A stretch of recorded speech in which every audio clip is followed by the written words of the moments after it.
August Media.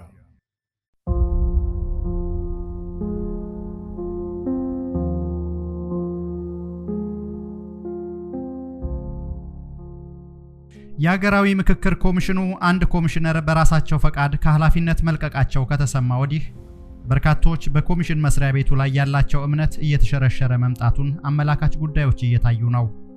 ከ11 የሀገራዊ ምክክር ኮሚሽነሮች መካከል ስራቸውን በፈቃዳቸው የለቀቁት ተገኙ ወርቅ ጌቱ የተባሉ ኮሚሽነር ሲሆኑ ኃላፊነታቸውን በገዛ ፈቃዳቸው የለቀቁት ደግሞ የኮሚሽኑ አጀንዳ ማሰባሰብ ምዕራፍ ከተጀመረ በኋላ መሆኑ በርካቶችን አስገርሟል።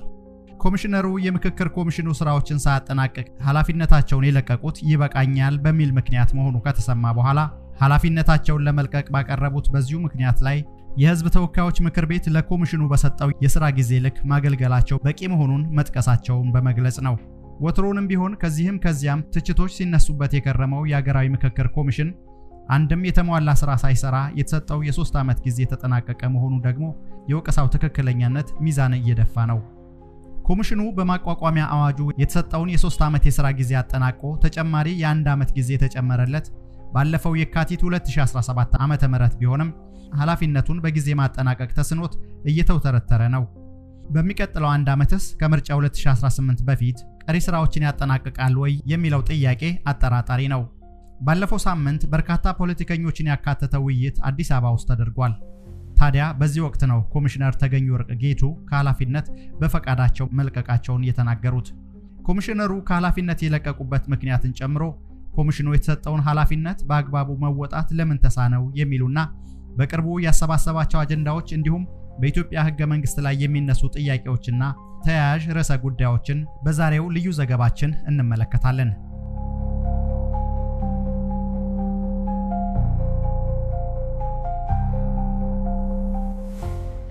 በምክክር ኮሚሽነርነት ከተሰየሙት 11 ውስጥ አንዱ ኮሚሽነር የነበሩት ተገኙ ወርቅ ጌቱ ኃላፊነታቸውን ከመልቀቃቸው ቀደም ብሎ በነበሩ ጊዜያቶች የመሰላቸት ስሜት ይንጸባረቅባቸው እንደነበር በቅርበት የሚያውቋቸው ምንጮች ይናገራሉ። ተገኙ ወርቅ ቀድሞውንም ኃላፊነቱን የተቀበሉት አገሬን ከችግር አረንቋ ለማውጣት የበኩሌን ድርሻ ወጣለሁ በሚል ቀና እምነት ሲንቀሳቀሱ ቢቆዩም ነገር ግን ኮሚሽኑ በታቀደለት ልክ መጓዝ ሳይችል ቀርቶ የፖለቲካ መጠቀሚያ ሲሆን አስተውያለሁ ባይ ናቸው።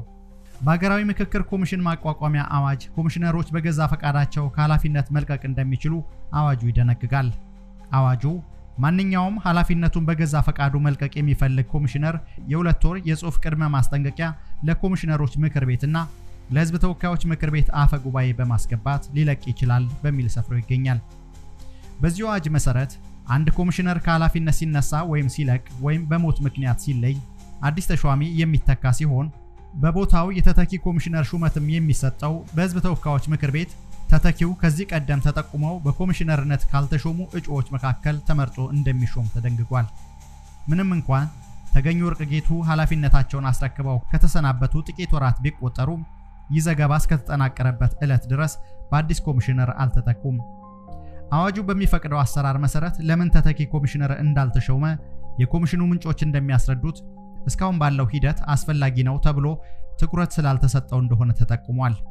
የኮሚሽኑን አሰራር በቅርበት የሚከታተሉ ምንጮች እንደገለጹት በስራ ላይ ያሉት ኮሚሽነሮች በተገኙ ወርቅ ቦታ አዲስ ኮሚሽነር እንዲተካ እምብዛም ፍላጎት አላሳዩም። የኮሚሽኑ የበላይ ተቆጣጣሪና የኮሚሽነሮች ሹመት ሰጪ በሆነው በሕዝብ ተወካዮች ምክር ቤት በኩል ያለው አቋምም ተመሳሳይ መሆኑን ጠቁመዋል። የምክክር ኮሚሽኑ በዚህ አጀንዳ ማሰባሰብ ምዕራፍ ላይ ያለ ከተሰጠው የ1 ዓመት ማራዘሚያ ጊዜ ውስጥ 1/4ኛውን አገባዷል ማለት ይቻላል። ኮሚሽኑ በቅርቡ በአዲስ አበባ ባደረገው የአጀንዳ ማሰባሰብ ሂደት የክልል ርዕሳነ መስተዳድሮችና የፌዴራል መስሪያ ቤት ኃላፊዎች በተገኙበት በአገር መከላከያ በኩል የቀረበው ሕገ መንግስቱ ይሻሻል የሚለው ጥያቄ እስካሁን ከቀረቡት አጀንዳዎች ሁሉ ከፍ ያለና አጨቃጫቂ ሊሆን እንደሚችል ይገመታል። ምንም እንኳን ከዚህ ቀደም በበርካታ ሲቪል ማህበረሰብ ድርጅቶች ሕገ መንግስቱን የተመለከቱ ጥናቶች ለማድረግ ሙከራ ቢደረግም ጉዳዩ በሁለት ጎራ ከፍሎ አከራክሯል።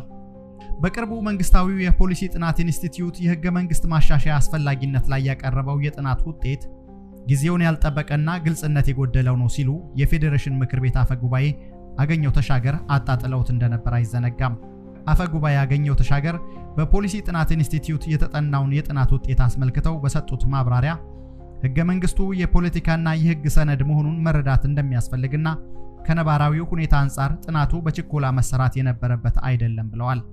መንግስታዊው የፖሊሲ ጥናት ኢንስቲትዩት የህገ መንግስት ማሻሻያ ያስፈልጋል የሚል መደምደሚያ ያለው ጥናት ይፋ ማድረጉን ተከትሎ በርካታ የፖለቲካ ሰዎች ዘንድ ከፍተኛ ትኩረት የሳበ ጉዳይና በርካታ መድረኮችም ላይ ለውይይት ቀርቦ ነበር። ሆኖም አፈጉባኤ ያገኘው የመንግስት ግንኙነት በተሰኘ መድረክ ላይ የመንግስታዊው ፖሊሲ ጥናት ኢንስቲትዩት ጥናትን በማስመልከት ለቀረበላቸው ጥያቄ መልስ ሲሰጡ ጥናቱ የሁሉንም ብሔሮችና የህብረተሰብ ክፍሎች ያላካተተ በመሆኑ በርከት ያሉ ጉድለቶች የተመለከትንበት የጥናት ሰነድ ነው። የጥናቱ ናሙና ተብለው የተወሰዱት መረጃዎች ግልጽነትና የውክልና ተአማኒነት የሚጎድላቸው ናቸው ብለዋል። ህገ መንግስቱ በኢትዮጵያ ውስጥ ያሉ ብሔር ብሔረሰቦች የቃል ኪዳን ሰነድ እንደመሆኑ መጠን ህዝቦች በህገ መንግስቱ ዙሪያ ካላቸው ፍላጎት አንጻር በመሬት ላይ ካለው ሀቅ ጋር የሚጋጭ ነው ይላሉ አፈጉባኤው። የፖሊሲ ጥናት ኢንስቲትዩት የኢትዮጵያ ህገ መንግስት ከ3 አስርት ዓመታት በኋላ መሻሻል ይገባዋልን? ከሆነስ በምን መስፈርት የትኛው ይሻሻል? በሚል በአዲስ አበባ ሂልተን ሆቴል የጥናት ግኝቱን አቅርቦ የነበረ ሲሆን ኢንስቲትዩቱ ጥናቱ ከመላው ሀገሪቱ የተወሰደ ናሙና ላይ የተመሰረተ መሆኑን በጥናቱ መግቢያ ላይ አብራርቷል። ተቋሙ ያቀረበው ጥናት አሁን በስራ ላይ ያለው የኢትዮጵያ ህገ መንግስት መሻሻል አለበት በማለት በተለይ ብሔር ነክ የሆኑ አንቀጾችን ጠቅሶ የመገንጠል መብት፣ የብሔሮች የሉዓላዊነት ስልጣን ባለቤትነት፣ ብሔራዊ አርማና ክልሎች የሚዋቀሩበት መንገድ መሻሻል እንደሚኖርባቸው በጥናት ተደርሶበታል ሲል አስታውቆ ነበር። ሆኖም የፌዴሬሽን ምክር ቤት አፈጉባኤው ጥናቱ አካታችነት የጎደለውና ጥቂት ልሂቃን አነጋግረህ እንዲህ አይነት ሰነድ ማቅረብ የህገ መንግስቱን መሰረት በውል ካለመረዳት የሚመነጭ ነው ባይ ናቸው። የደርግ መንግስት ውድቀትን ተከትሎ ስልጣን የተረከበው ኢህአዴግ ኢትዮጵያ ለዘመናት ከተመራችበት አህዳዊ አወቃቀር የተለየ ፌዴራላዊ ህገ መንግስት አጽድቋል። አዲሱ ህገ መንግስት በተለይ ብዝሃነትን የሚያንጸባርቅ ተብሎ ሲነገር የቆየ ቢሆንም አንዳንድ የፖለቲካ አስተሳሰቦችን ያገለለና ልዩነት ላይ ያተኮረ ተብሎም ይተቻል። ይህ ፌዴራላዊ ህገ መንግስት በ1987 እንዲሁም በ1997 ዓ.ም ሁለት ማሻሻያዎች እንደተደረጉበት መረጃዎች ያመለክታሉ። የመጀመሪያው ስለ ግብር አከፋፈል ስርዓት የሚመለከተው አንቀጽ 98 ሲሆን ሁለተኛው ማሻሻያ ደግሞ የህዝብ ቆጠራን የሚመለከተው አንቀጽ 103 ነው። ይህ አሁን በስራ ላይ ያለው ህገ መንግስት ከመጽደቁ በፊት ከቀበሌ እስከ ወረዳ ለ2 ዓመት ያክል ህዝባዊ ውይይትና ጉባኤ እንደተካሄደበትም ይነገራል። ህገ መንግስቱ በአገሪቱ ላይ ተጋርጦ የነበረውን የመበታተን አደጋ የታደገ እንደሆነ ቢነገርም በተለይ ኢትዮጵያዊነትን የሚያቀነቅኑ ፖለቲከኞችን ያገለለ በማለት ሂደቱን የሚተቹትም አልጠፉም። ይህ መሰረታዊ ለውጥ ሳያደርግ 3 አስርት ዓመታትን ያስቆጠረው ህገ መንግስት የሚቀርቡበትን ቅሬታዎችና ትችቶች መሰረት ያደረገ ማሻሻያዎችን እንዲያደርግ የሚጠይቁ አካላት በርካቶች ናቸው። የህገ መንግስት ከያዛቸው አንቀጾች መካከል አንዳንዶቹ አሁን ባለችው ኢትዮጵያ የተለወጡ ነገሮች መኖራቸውንም ይጠቅሳሉ። ለዚህ እንደማሳያ ህገ መንግስቱ ለ9 ክልሎች ዕውቅና ቢሰጥም ባለፉት ዓመታት ግን በአገሪቱ አዳዲስ ክልሎች መፈጠራቸውን ያነሳሉ። እንዲሁም 5 ቋንቋዎች የሥራ ቋንቋ እንዲሆኑ በመንግስት ዘንድ ፍላጎት እንዳለ ተነግሯል።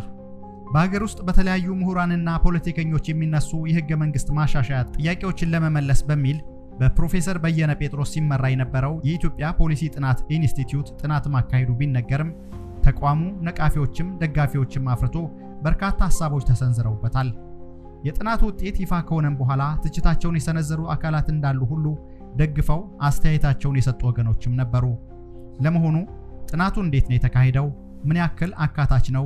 የማንን ፍላጎት ነው የሚያንጸባርቀው? ለምንድነው አወዛጋቢ የሆነው? የሚሉትንና በመሳሰሉት ጉዳዮች ላይ ምሁራንና ፖለቲከኞች በየፊናቸው አስተያየት ሰጥተውበታል። መረጃ አሰባሰቡ ላይ ችግር እንዳለበት የሚጠቅሱት የጥናቱ ነቃፊዎች መካከል ፕሮፌሰር መራራ ጉዲና ይገኙበታል።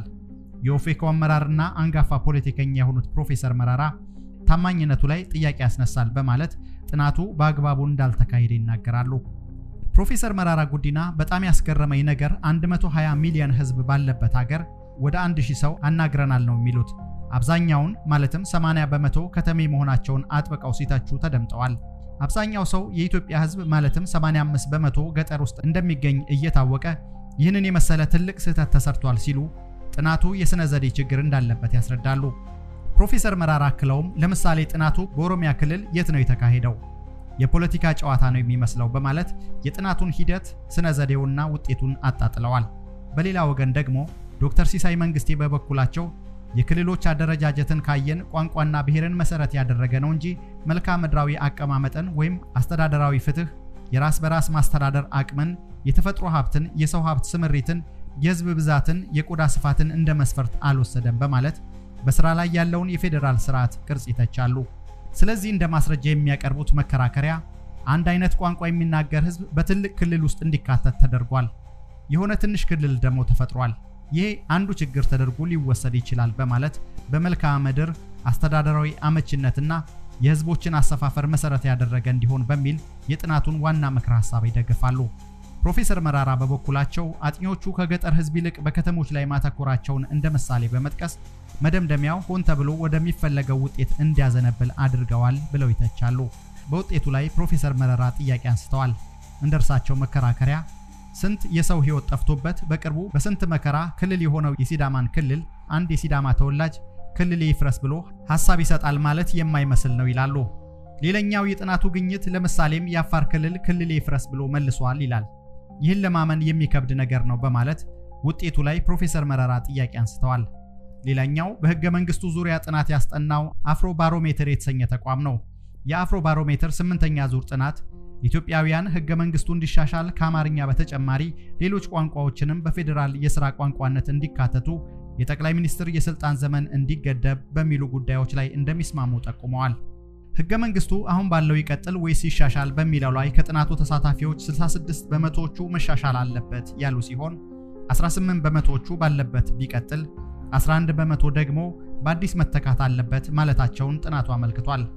የጠቅላይ ሚኒስትሩ የስልጣን ዘመን በሁለት የምርጫ ጊዜ መገደብን በተመለከተ 68 በመቶዎቹ ሲደግፉ 23 በመቶዎቹ ተቃውመው 9 በመቶዎቹ ደግሞ ድምጽ እንዳልሰጡበት በጥናቱ ላይ ተካቷል።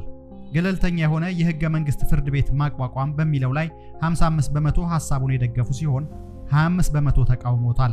21 በመቶ ደግሞ ሐሳብ አልሰጡበትም ይላል አፍሮ ባሮሜትር የጥናት ዳሰሳ። አንቀጽ 39 የራስን ዕድል በራስ መወሰን የሚለውን ከህገ መንግስቱ ለማውጣት በኢትዮጵያ ሰንደቅ ዓላማ መሃል ያለውን አርማ ማስወገድ እንዲሁም አዲስ አበባ ከተማን በፌዴሬሽን አባልነት ማካተት የሚለውን በአብዛኛው የጥናቱ ተሳታፊዎች የተቃወሙት ሲሆን ጥቂቶች ደግፈውታል። የጥናቱ ተሳታፊዎች ፌዴራሊዝምን በተመለከተ ስምምነት ቢኖራቸውም ብሔርን መሰረት ያድርግ ወይስ የመልክዓ ምድር አቀማመጥን የሚለው ላይ ግን ልዩነት እንዳላቸው አፍሮ ባሮሜትር ባደረገው ጥናት ጠቅሷል። የጥናቱን ውጤት በተመለከተ ናሙናው ምን ያክል ወካይ ነው፣ የጥናቱ ውጤት ለምን በዚህ ወቅት ይፋ ተደረገ የሚሉና ተያያዥ ጥያቄዎች ከፖለቲካው መድረክ በየተራ ተነስተው የነበረ ሲሆን በርካቶችን አከራክሯል። በሌላ በኩል ጥናቱ ምርጫ ሊደረግ በተቃረበበት ወቅት ለምን ይፋ ተደረገ የሚልና በተቋሙ ገለልተኛነት ላይም ጥያቄ የሚያነሱ ወገኖች አሉ። በተለይ ህገ መንግስቱ መሻሻል ካለበት መቼ ይሁን የሚለው አከራካሪ ከነበሩ ጉዳዮች መካከል ይገኝበታል። ተቋሙ ህገ መንግስትን ጨምሮ የድንበርና አስተዳደር እንዲሁም የማንነት ጉዳዮች በዲሞክራሲ፣ በአስተዳደር፣ በምጣኔ ሀብትና ተያያዥ ርዕሰ ጉዳዮች ላይ የህዝብ አስተያየት ይሰበስባል። ውጤቱንም ለፖሊሲ ቀራጮች፣ ለምክር ቤት፣ ለእርዳታ ሰጪዎች፣ ለሲቪል ማህበረሰብ ድርጅቶችና ለሌሎችም ለሚመለከታቸው አካላት በድጋሜ እንዲያጤኑበት መረጃ በመስጠት ያግዛል። እንዲህ ባለ መልኩ ከፍተኛ ንትርክ የሚነሳበት በስራ ላይ ያለውን የኢትዮጵያ ህገ መንግስት በሀገራዊ ምክክር ኮሚሽን በኩል ይፈጸማል የሚሉ አመለካከቶች ከእውነት የራቁና አንዳንዶቹ እንደሚሉት ለፖለቲካ ዓላማ ማስፈጸሚያ ሆኗል ወደሚለው መደምደሚያ ያስጠጋል። የሀገራዊ ምክክር ኮሚሽን የመወያያ አጀንዳ ማሰባሰብና ለሚቀጥለው ሂደት ምክረ ሐሳብ መስጠት ቀዳሚ ተግባሩ መሆኑ ይነገራል። በቅድሚያ የሀገራዊ ምክክር ሐሳብ በመሰረታዊነት በሁሉም ዘንድ ተቀባይነት ቢኖረውም እንዴት፣ በማን፣ መቼ በሚለውና የኮሚሽኑ ገለልተኝነት ላይ ጥያቄ ይሰነዘራል። በሌሎች ሀገራት ተመሳሳይ ሀገራዊ ምክክሮች ተካሂደው ውጤታማ ሆነዋል።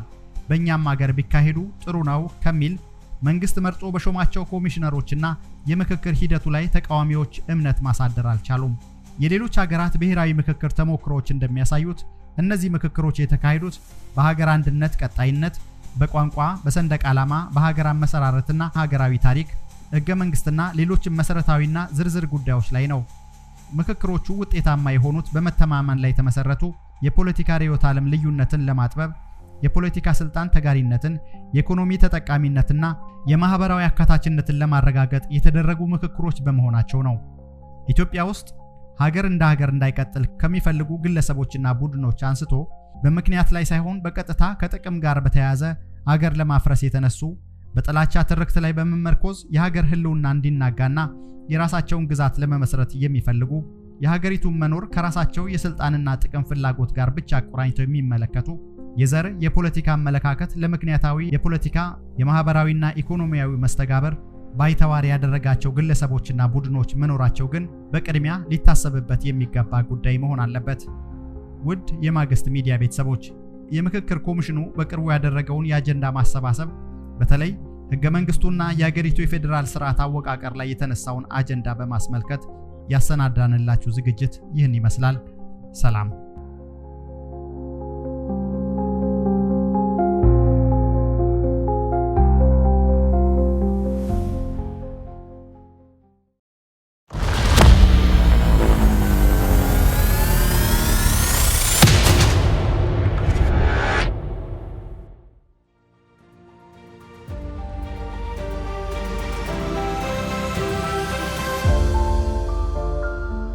Magisth Media.